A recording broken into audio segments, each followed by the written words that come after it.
We're bringing you the stories of all the people who bring you the stories that you see on stage, whether it's about producers, actors, directors, musicians, the cast, the crew, whatever stories there are to be told here in Detroit, around the country, and around the world. We'll bring them to you because we want you to be informed, to be educated, and entertained by everything there is to know about theater, especially here in Detroit.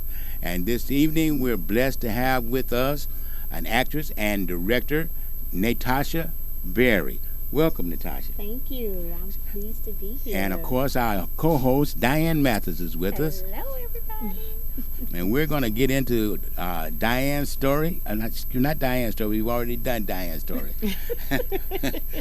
Natasha's story and what brought her into theater and what she's doing, her whole experiences about theater. This is a good time for theater. There's so much going on in the city of Detroit, in the theater, all across this region in particularly. From Birmingham to Novi to downriver to downtown, with the shows coming through. The Wjzz was just here. Shows at the Paul Robeson Theater over the Northwest. Activity seems like there's something going on over there every weekend. So we want to keep you up to date on what's going on. We want to let you know who's doing what, and we're going to bring to you as many talented artists that we can find in this city to highlight them and to highlight theater in Detroit. So welcome, Natasha, to Curtain Call, our podcast all about theater. So this is my first time meeting you. I haven't had you in any of my productions. No, unfortunately, but we'll work on that. Yeah, we'll work on that. So I'm going to need to know everything about you from the beginning. Yes, sir. So you told me earlier that you got your start in theater at age 3. Yes, sir. Tell me all about it. Well, it was my stepdad who wanted me to be on stage. He started off with a dream of his own to have different artists. I grew up in Boston at first. Okay. That's where I was born. And so he had different groups, and none of that ever took off. When we moved to Detroit, he decided, like, oh, she has a little talent about her. I was a little outgoing little 3-year-old, I guess. And he started putting me in different, so I started off as a comedian at 3 years old. Can you imagine that? I can't. So I don't remember a lot of the things I did at that age, but I do remember my mom taking me to see the Wjzz on stage with Stephanie Mills. And I do remember jumping up and was like, I want to do that. And so from there on, anytime there was something at school, any kind of production, I was in it. I was constantly telling them I wanted to be on stage. Okay, and they made it happen for you. And they made it happen for me. They did. Even though I didn't like, now of course when adolescence hit, I didn't want to be a comedian. You know, you gotta be cute for the boys. And then boys wasn't laughing, they wanted you to be cute. So that's when I went into actual dramatic theater. Yeah. Okay. Yeah. Okay.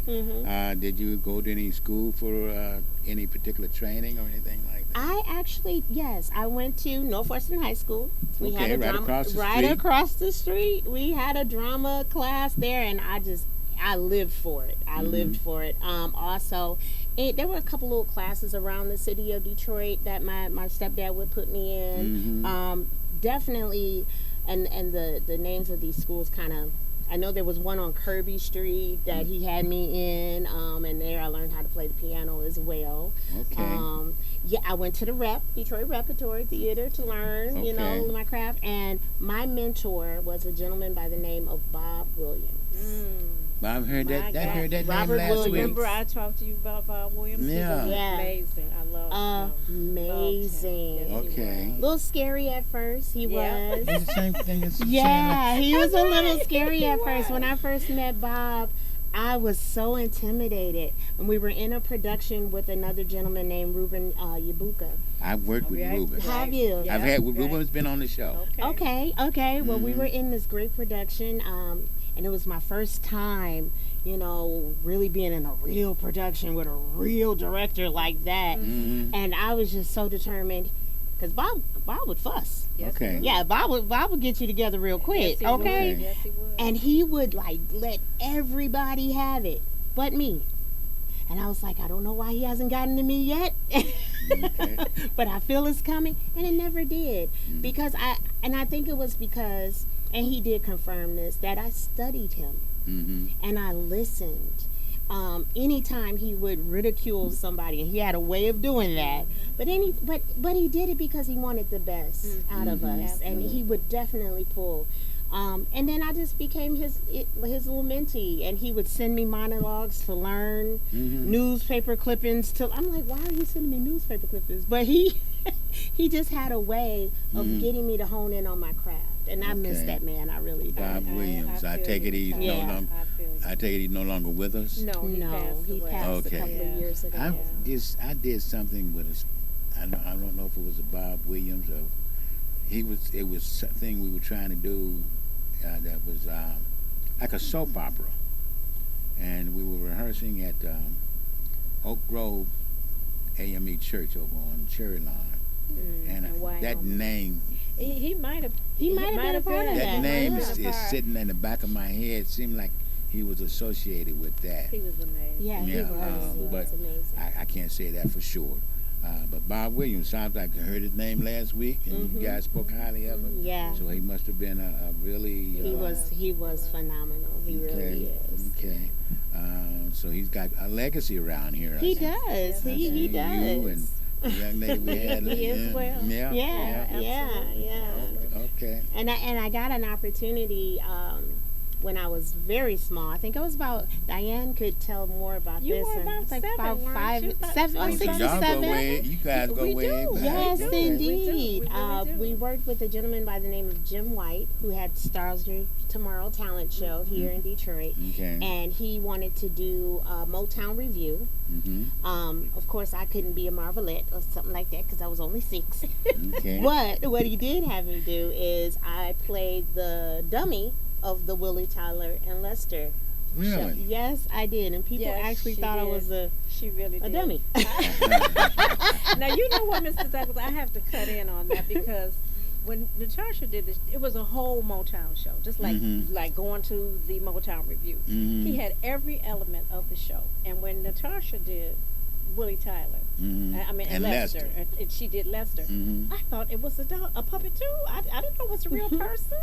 Okay. It blew my mind when I found out that she was the one who did that. It blew my mind because she had her face.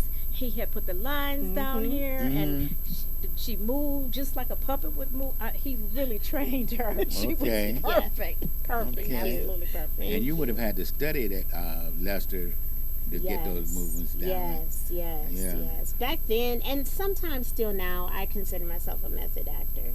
Okay. Where, I love the fact of a show that you have a couple of runs of the show because you can dive in more with the character, you know what I'm saying, instead of these one-day shows, one-night shows. It's really hit and miss. You're there for a minute and then it's it.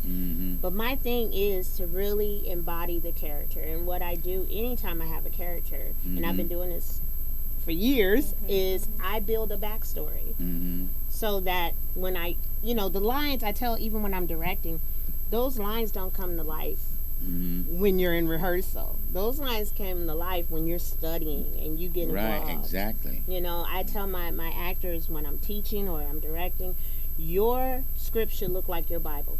And if it ain't raggedy, like your Bible, then we got a problem. If your Bible not raggedy, then that's a whole nother story. Right. I mean, Right. Yeah. That's true. Right. You mentioned one night shows. I've always detested that. I would never, when I was doing my shows, would never schedule a one performer show.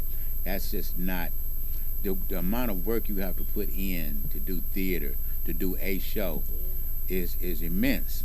The amount of energy it takes to mount a show is immense.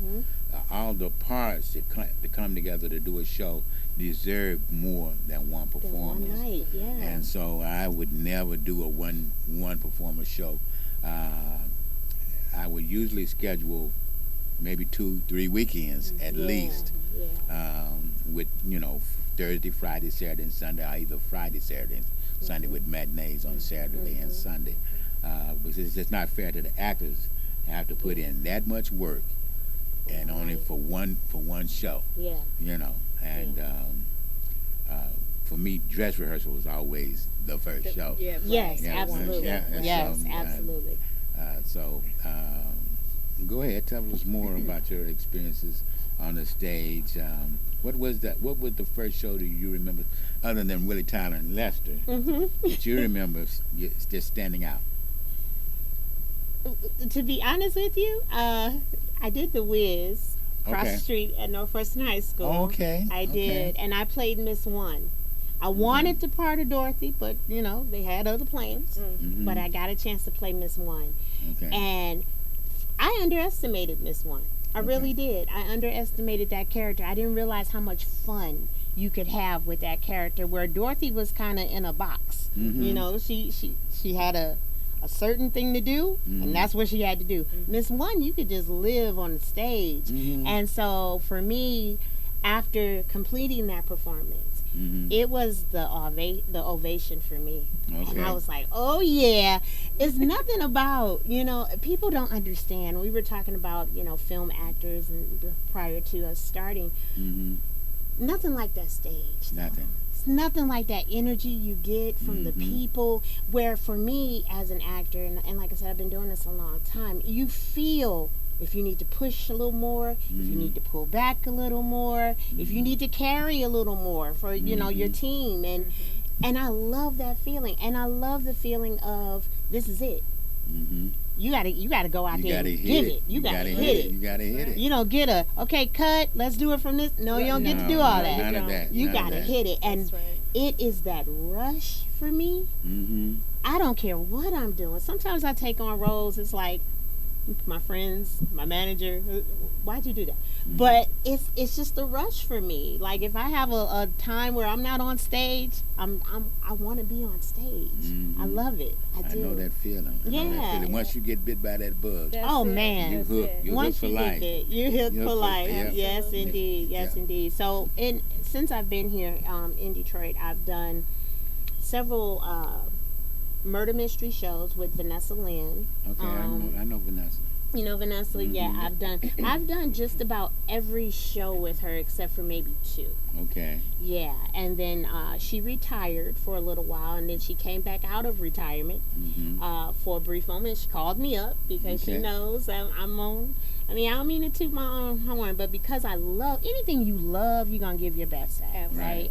So I believe because she knows I love it the way I do, she did a show at Marygrove College. Yeah, I meant to mention that. Yeah, we just did I Enemy in think it My was a House. show. Yeah. I was trying to get someone on from that show prior to it going up, just so they could talk about it. Really? Oh, I don't wow. know who I communicated with because we never did I exchange wish I had names. known. Yeah, Yeah. I directed that show, and I did a little cameo. Yeah, performance. I just I saw it on Facebook, and I reached out to someone. Did I you just reach put. out to Vanessa Lynn? I don't know who it was I reached out to. I just put it in Like a request? yeah, I just wrote it in the comments down there and told them to inbox me, which they did, and but they couldn't get on. They couldn't make it happen because I was trying to get them on the Monday before the show opened. Oh, okay. Yeah, and okay. they couldn't make it happen. Oh, wow. And then I just saw a show, Call Me Daddy or something like that with the Northwest, and then there's another show at Meadow Grove. I think this weekend or was it this past weekend? I Yeah. think it was this past weekend. I think it was. I think it might have been this past Yeah, weekend. yeah. Yeah, but there's a lot of theater going on there, almost back to where it was before COVID. Yeah. Yeah, just a lot of different shows, and I've been trying to reach out to different people, and Diane's been very helpful with coming on and reaching out to the local When you talent. said that, I said, I know folks. Yeah, you know that are folks. super I'm talented. counting so on I'd all love these to have folks. them on there. Right. That's funny you say that the theater kind of died during COVID. It did. It definitely did. Everything did. Everything did. And for me, it was like, okay, what do we do now? So a group of my friends and I got together, and we did what we called the Chronicles, COVID Chronicles. Really? Yep, we That did sounds on YouTube. So we were all in our prospective places, and we were just kind of. It wasn't scripted. We kind of came together and was like, this is what we're going to do in this episode, and this is what we're going to do in this episode. And we had so much fun doing that, you know. And then come to find out, a lot of people did that, you know, and people who were bit by the bug just could not sit on their hands. Absolutely. Now, you are watching Curtain Call on Wjzz Cool TV, the coolest TV station in the world. So please give a thumbs up, comment, tell us what you think about the show. Let your family and friends know about the show. Everybody know that we got Curtain Call, the podcast all about theater on Wjzz Cool TV. And we just need to hear from you, and we want to know what you think and how you feel about the artists and performers and production people that we bring to you every week. So again, you're watching Curtain Call on Wjzz Cool TV, the coolest TV station in the world. And now it's time for me to plug my upcoming acting class, stage presence, which will start on July 10th at True Living Word Ministries on Myers near Finkel. We'll have a 6-week intensive acting class where we'll cover everything from characterization, memorization, movement, interpretation, on-camera work. We're going to get you ready for the stage. We're going to get you ready for film. We're going to get you ready for your auditions. So please check us out. Register for that class. Check me out on my Facebook page, and you'll see how we can do that. Robert L. Douglas. Again, Curtain Call on Wjzz Cool TV, the coolest TV station in the world. Okay, so do you do music? Well, I heard you say you play the piano. I play a little bit. I play the piano a little bit. Miss Diane and I were laughing last week. I said I needed her to help me with some of my vocals because she's phenomenal singer. I am an actor who sings. Okay. I'm not a singer who acts. Okay. You know what I I'm got saying? you. I got you. I feel the same way. If I have to carry a tune, I can carry a tune. Yeah. But I'm not a singer. Right. You know, yeah. I can do backup and I can do choir. Absolutely. Yeah, but I got your back. Yeah. You know what I'm saying? Right. Yeah, I can harmonize a little bit. Oh yeah, absolutely. But I'm not busting out solos like that. Okay, I hear you. Because I think if I wanted to hone in on that, I think I could do it. But for me, I always fuss about how a lot of times, you know, these up and coming writers and directors of such try to put plays together, and they don't know the difference between a musical, a stage performance, or an actual play. You know what I'm saying? And a lot of That's times, interesting you say that. yeah, because a lot of times they think they have, oh well, I want the music to really be the main thing, and then they drop the ball on the acting, or they want the acting to be the main thing, and then the music is not so great. So, yeah, when I go into an audition, I make sure I'm very clear on what it is they have in front of them. Okay. Yeah. Yeah, that's important. I, as a writer, my plays were I always wanted the music. But I'm writing plays. And I figured out, it's okay, this is not a musical because it's not, singing and dancing all the way through. Right. So what I'm writing is a musical drama. Right. Yeah. And so I got a play with music, with the songs that are extensions of dialogue, and we was able to make that work. Yeah. Yeah, we were able to make that work quite well.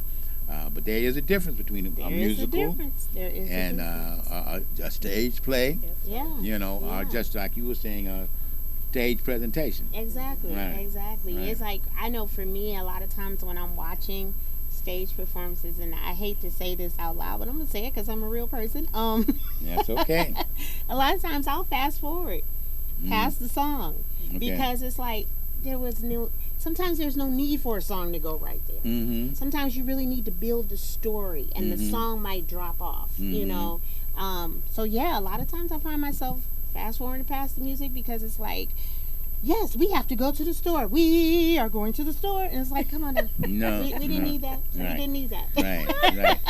It's an art to be able to integrate the music into the script. Absolutely. So that it tells the story, It's an art, and that you not lose what's going on with with the rise and action and the plots and the subplots. The music's got to be very well integrated, and key is the writing.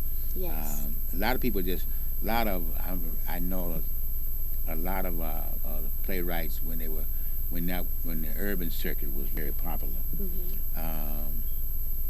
They put the music in just because people want to hear the singing.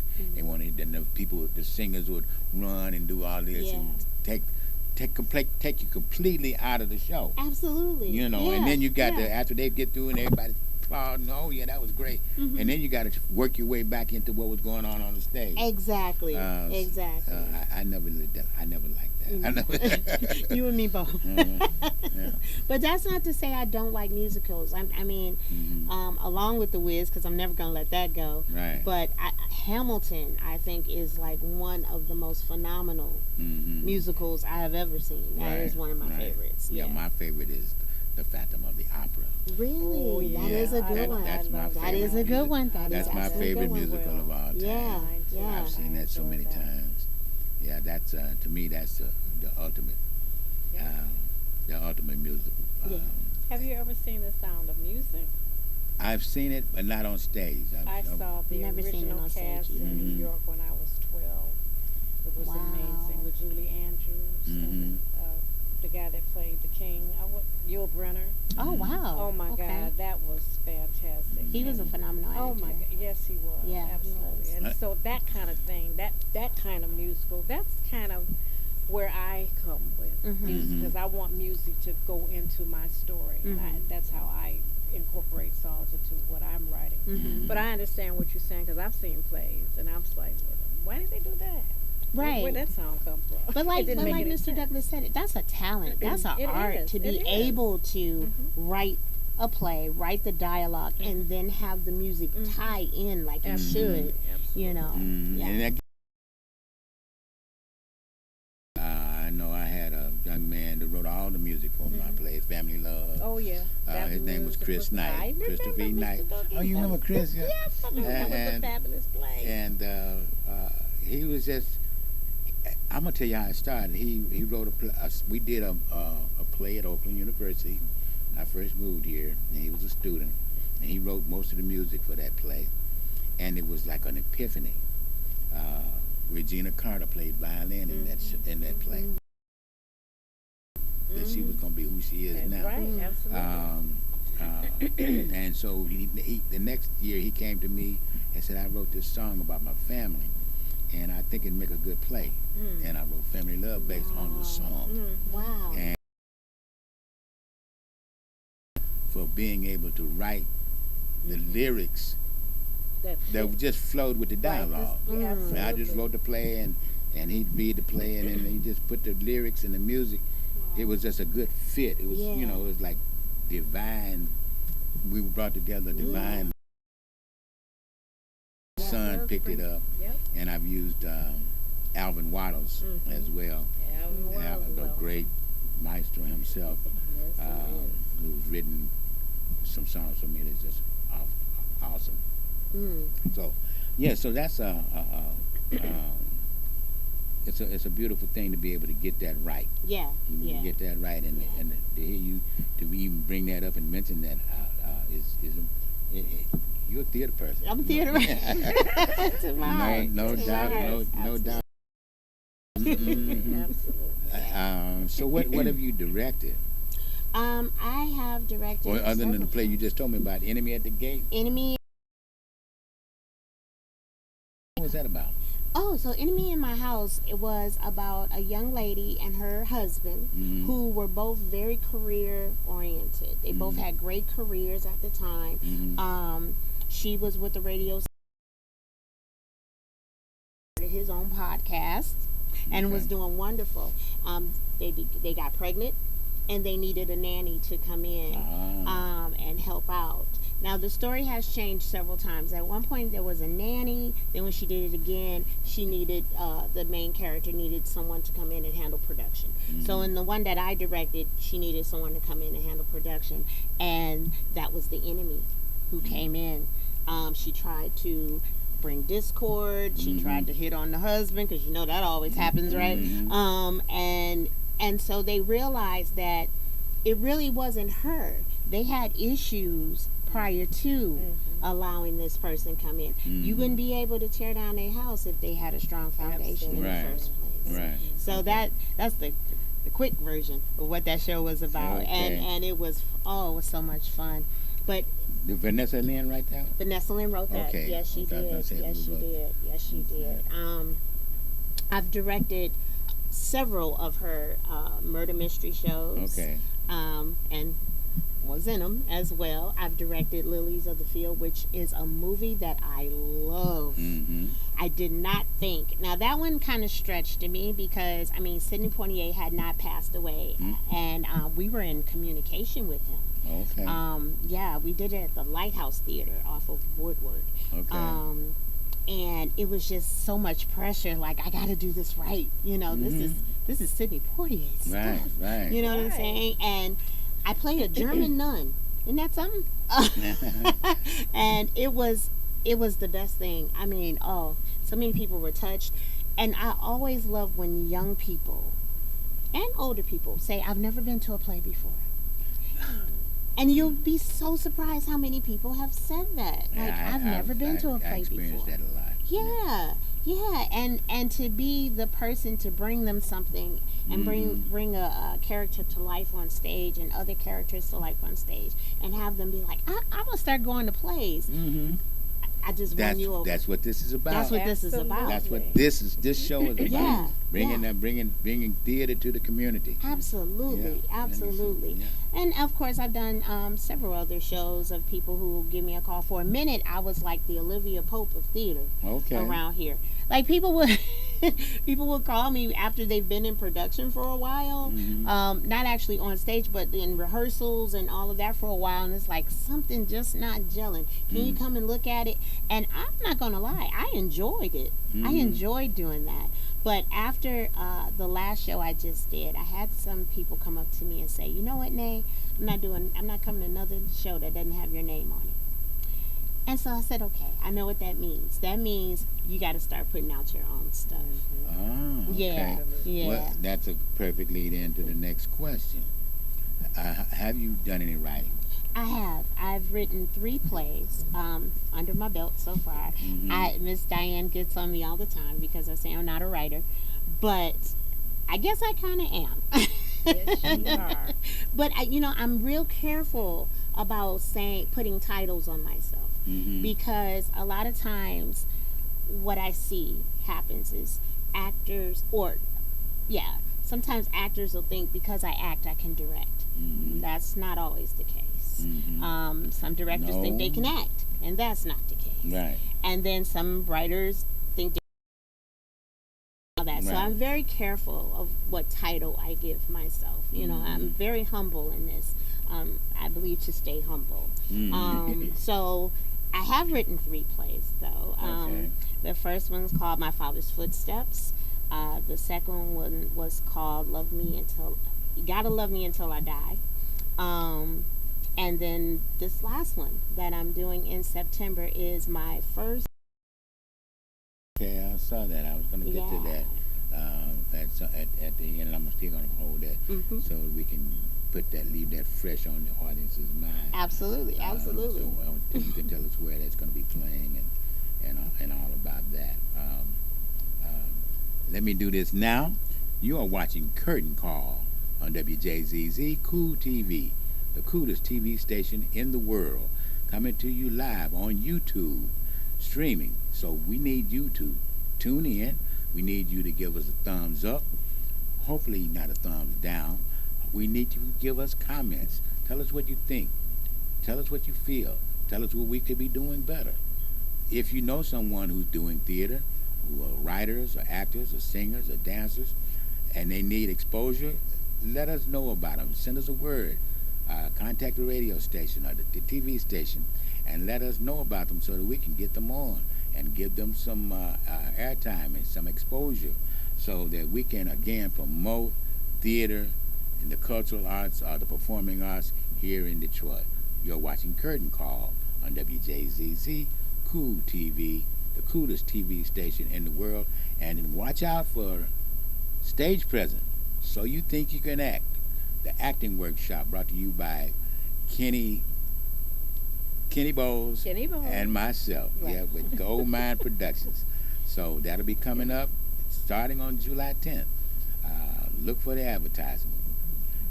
So, have you done any acting teaching? I have. I plan to do more though. Okay. Yeah, because you can't keep complaining about something and you don't do anything to make it better, right? Right. So, so my goal is to, start teaching. I was just going to say, you must have been in my mind because I was going to say, I love, So You Think You Can Act. Mm-hmm. I just love how that sounds. Yeah. So you think you can act.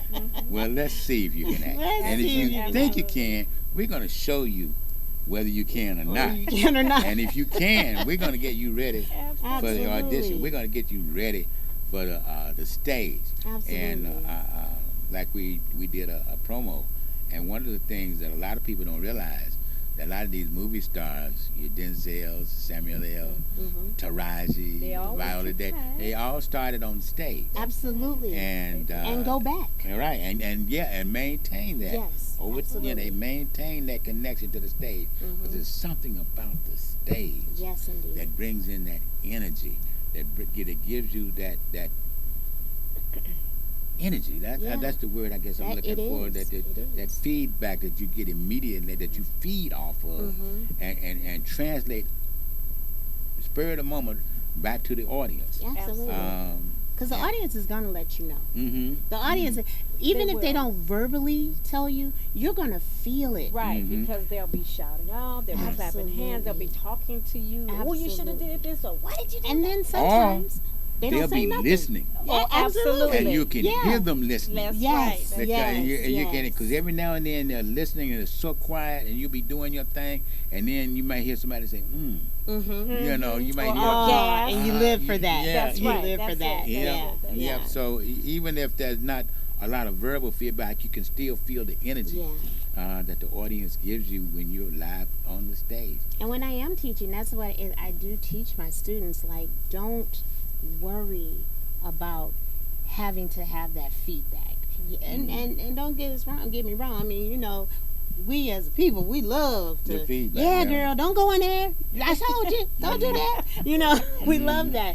But I love that, and I also love that silence that you can hear so loudly. Like, oh, I got him. That's just let you know really you got him. You know you got him. You know what, Natasha? Getting back to one of the plays that you wrote, which you know is my favorite play by you. Walk in My Father's. I can't walk in my Father's footsteps. Mr. Douglas, that play was so empowering. Can you just give him a little tidbit about what that was about? Because I was so excited to be a part of that play. It was wonderful. That came about because I grew up in a rough home, in a rough environment. Even though there are some goods that I take from it and some bads that I take from it. The good, of course, is being able to be on stage and knowing how to rehearse and knowing how to have confidence and all of that. But then there were some bad takeaways as well. So I was adopted by Apostle Gene Smith. And being adopted by him, I went into the church fully hard and learned so much in that environment. And I watched his sons around him. And he is such a phenomenal pastor. His sons had a lot to carry to try to meet that standard. And so God just kept talking to me about, you know, in my father's footsteps, like how hard that would have to be to try in any environment. If your parent is up here and people looking up to them and all of that, you know, that weight. Okay, so what are you gonna do? You know, that kind of thing. And so watching his sons and how they would struggle to try to meet that standard. So I started writing, and in my father's footsteps, took on the lifestyle of a child child of a pastor who had no choice but to take on the church. And he realized he wasn't his father. You know, like, even though your father may be up here, maybe his footsteps aren't the ones you should be walking in. Maybe that's not your calling, you know, and you got to figure that out in life. You know what I'm saying? And so in that show, that's what that was primarily about. But he also had to deal with family life as well as trying to run the church. He had a family that he had to take care of, and his wife wound up getting sick and she passed away. And okay, that was like, I had to put that in there because at that point I hadn't been in so many shows, and I was like, I want to die in a show. Oh my goodness. And nobody's getting me a character where I can die. I'll write it myself. And so that's what I did. So I had that element in there as well, and the children, and one of the daughters was running wild, and she was loose and crazy and running behind a crackhead. And these are things that actually happen in life, right? Art imitates life. And so some of those things were things I had been through. So I just, you know, threw it in a nice little hodgepodge and called it In My Father's Footsteps. I like to sound like that. It was wonderful. Okay. It truly was. It was truly wonderful. Thank you. Miss Diane is always so supportive of me. I cried in a lot of scenes when I wasn't in the scenes because I'm watching the dynamics of what was going on. I was like, oh my God, this is so empowering. Yeah, you kill off a popular character in a play, you're gonna get some tears. You're gonna get some tears. And as a writer, I want tears. Yeah, I want to move somebody. Want to move them? Absolutely. To that point. Absolutely. Yeah. Absolutely. Now my second show, Love You, Gotta Love You Till I Die. I found out my son was big on family trees and finding out who are we related to. Because my mom is not an actress or a stage person at all, and neither is my stepdad, and neither is my biological father. So he wanted to know, Mom, where did you get this from? And so he went digging, and he found out that my great grandmother was a Apollo showgirl. Her name was Patricia Rainey. Okay. And so I wanted to do a show that somehow I can incorporate her. I love Billie Holiday. I love Moms Mabley. I love Nina Simone. And so I decided to do a show about their backstory. Okay. The way the show opened up was you met them getting ready to go on stage at the Apollo Theater. Okay. And right before they went on stage, you think you know me, but you really don't really know my story. And so they went into their story. Okay. Yeah, and right before they get ready to go on stage. And then the last person to come out was my grandmother, Patricia Rainey. Okay. And a lot of people don't know who she is. And so that was my opportunity to introduce her. Okay. Yeah. That's wonderful. Yeah. It's like a tribute to the ancestors. Absolutely. Yeah, Absolutely. like your play. Like painting. Yeah. Like dude. And she also played Billie Holiday when we did it at my church. Oh, okay. Yeah. And she was amazing with sassy mouth.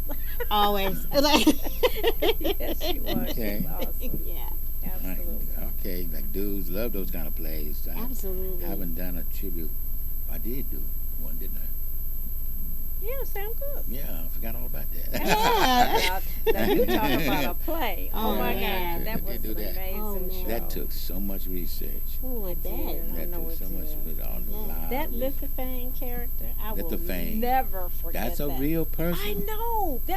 She was real. I know, Mr. Douglas, you know, and you made her come to life. Yeah, for I real. was like I had to Yes, you because did. I'd never seen a character like that before. No, you know? no. And She was and wild. I hated. I had to, every night I had to cut her back a little bit because Yeah. the show was just too long. Yeah. But that Lithophane, I mean, she could have a play out. All by All by herself. herself. Yeah, that's a Yes, star. she Yeah, I saw the light bulb go off. Yeah. Yeah. Right, Lithophane Prezone. That was her name, Yes. Lithophane Prezone. And she was a character, man. She was. Not only did she date Sam Cooke, she dated. I know exactly who you're talking about. You, the more you kept saying her name, I just saw a short little snippet story about her, and she had Sam Cooke. I think she had James Brown. Brown, yeah, James Brown. Jimi Hendrix. Jimi Hendrix, yes. Little Willie John. Little Willie John. Yeah. And in my research, Fidel Castro. Oh wow. and just it was just like she was just. A I guess serial groupie, entertainer dater. Exactly. Yeah, Who didn't take no mess? Right. Yeah. And I actually used her words to describe Sam Cooke. The very words that she used to describe Sam Cooke is the words that I used in the play. And she was a character, and I found an actress. Person Yeah, to do that role. Yeah. Oh wow. Lord have mercy. Yes, he did. Yeah, Well, I they would can't have to be a remember her name. Spitfire. Yeah, Well, she was a Spitfire. Definitely was a Spitfire. She was definitely a wow. Spitfire, and Yes, she was. that was a little pain. I might have to do that. I think you should. I don't know what made me say that, Mr. Douglas, but that portion of the play, man, when we were doing rehearsal, I was like, whoa, this girl was something else. But I know that she was a real person. But I'm like, really? She did all of this with all these different men? Yeah. Oh my word. Yes, she did. And that's something I'm probably not mentioning, but I can't remember. But yeah, she was. Wow. And she dated. I think Jimi Hendrix tied her up for about a week. I mean, it was a lot of. Yeah. She was crazy. She was a real character. That's what you get in theater. Yes, you know, that's what you get in theater. That's what You get that. You can get those absolutely. kind of stories in theater. Absolutely. Now, I would have never known about Lithophane had I not done the research on Sam Cooke. But yeah, that's. I didn't think I forgot about doing the Sam Cooke play, and actually doing a biographical story like that. So, where are we? As a writer, so you have produced these plays. I have. Okay. And I've learned a lot. You look at someone like Tyler Perry, who's a writer, director, producer, and then he's Medea, and you're like, oh, I can do that. It's a lot. That's more than a notion. That is more than a notion, because marketing in itself is a full-time job. Full-time job. Yeah, and you need to have a person designated for that. That's right. Absolutely. Yeah. You have to have Somebody a team. that absolutely knows how to market. That's a strategy to get your people to come in. And if you don't have that, you have the greatest production in the world. But if nobody knows, nobody to see it. Nobody come and see it because they don't know anything about it. Yeah. Marketing Absolutely. is 99% Absolutely. of your production. Absolutely. Yeah, you gotta have that. Yeah. And you gotta have lights, Yes. Stage. sound, That's right. set designer. Costume. Somebody can build that set. Yes. Construction. Yeah. You know, you gotta have a AD that knows how to run the show. Because what I do is once the show goes up, I'm done with it. I turn it over to the AD, the stage manager, and let them run the show. Now I have to do better about that. That's one of the hardest things for me to do. Is to give that show to somebody else. Oh my God! Because you spend so, and I'm not saying it's right, but I'm saying you become a family, you know, during that rehearsal period, right? And now the cast, what my past experience has, the cast kind of depends on you. And now in regular regional theater, the director is nowhere in sight. Right. They don't have to come, you know. And I was going to try to pull that off at the last show that I directed. It's like, you know what? I don't have to be there, you guys. No, we need you there. You got to see your face. You know. Okay, that's all I needed. Yeah, I would have to be there. But I know, and remember, my AD is always with me every rehearsal. Knows the show. The last AD was my best one, G. Caver. I don't know if you know Giselle Caver, but she was my AD, and she was on point. And I would turn the show over to her, and I'd go do the lights. You know, because I didn't trust nobody else with my lights. See, it's always something. It's always something.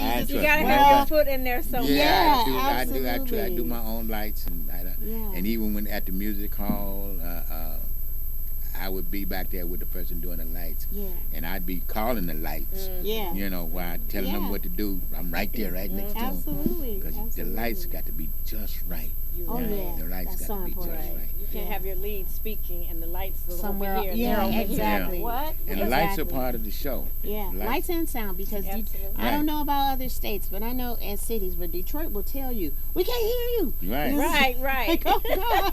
You know, yeah.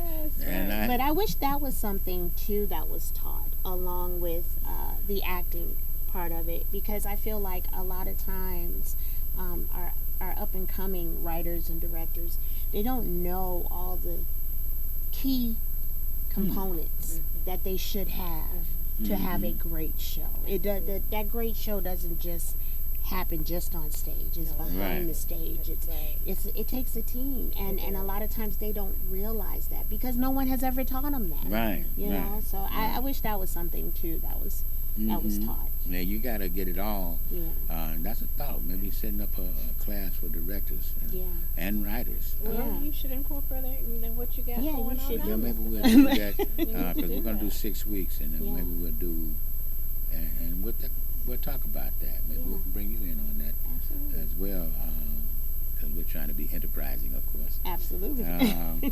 You're watching we're watching Curtain Call on Wjzz Cool TV, the coolest TV station in the world, coming to you live on YouTube, bringing you all aspects of theater. As you can tell today, we're all about every aspect of theater. So please give us a thumbs up, give us some comments, let us know what you think. Tell your family and friends about Curtain Call, because we're trying to promote this cultural enrichment program of the performing arts in the city of Detroit and throughout the country. And we'll have people on from all over the country. We've already done someone from Atlanta. We'll be doing somebody from Chicago, from New York. So always stay tuned to Curtain Call. Again, you're watching Curtain Call on Wjzz Cool TV, the coolest TV station in the world. And stay tuned for So You Think You Can Act, Stage Francis Intensive 6-Week Acting Workshop, coming to you next week, July 10th, here in Detroit.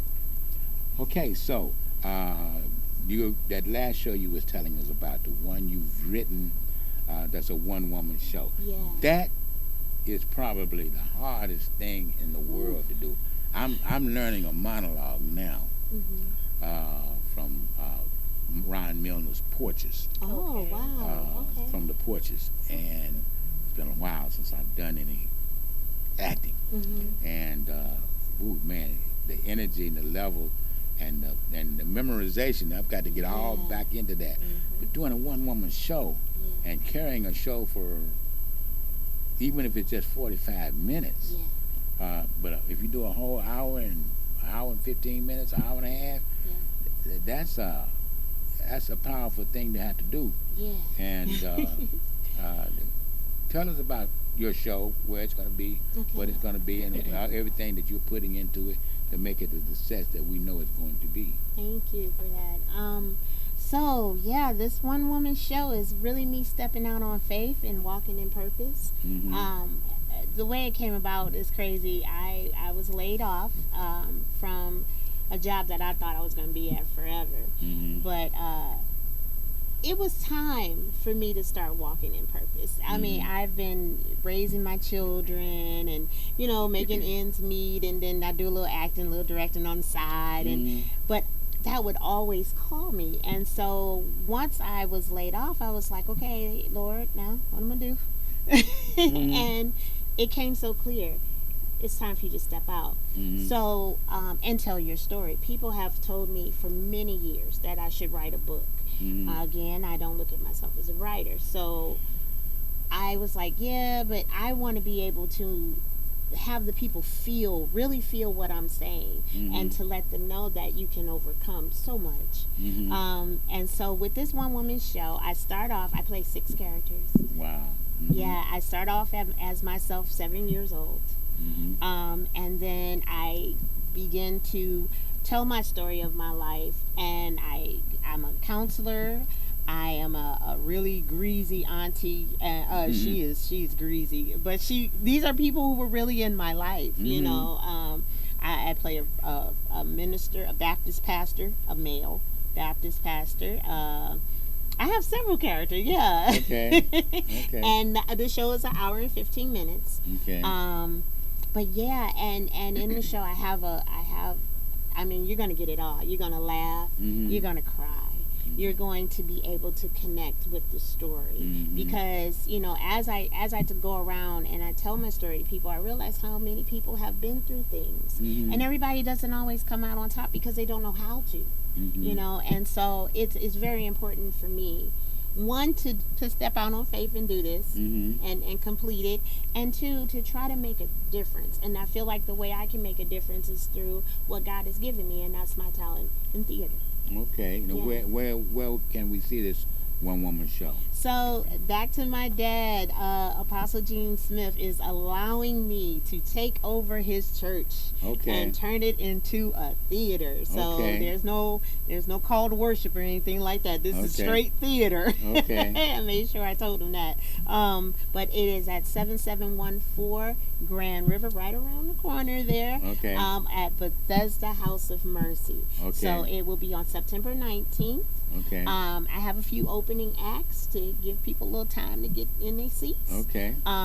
Just so I can, get ready. And I am going to do my best to turn that place out. I'm sure you will. Absolutely. I'm sure you will. So thank you so much for being with us today. Thank you for having It's always me. a pleasure to meet you and to hear your story. And I'm looking forward to seeing your work. And Diane, great job. Thank you. Great job. I knew she would be the perfect person because, like I said, ever since I met her, and I actually met her. Well, I didn't really meet her when she did the show as a child. She was in the show, but I didn't know she was the dummy. I know she was a real dummy. But we got to talking one day, and she told me about that. But when I really got a chance to meet her was when I did a play Mix with her, and I played her mother. Right. And speaking of Mix, we're going to have the author of that on next week. And with that, so I talked to her today. I'm sending her all the information. Okay, we're going to have a playwright on next week with a show called Mix. Our time is up for this week. We thank you for joining us. Thank you again. Thank you. And stay tuned to Curtain Call on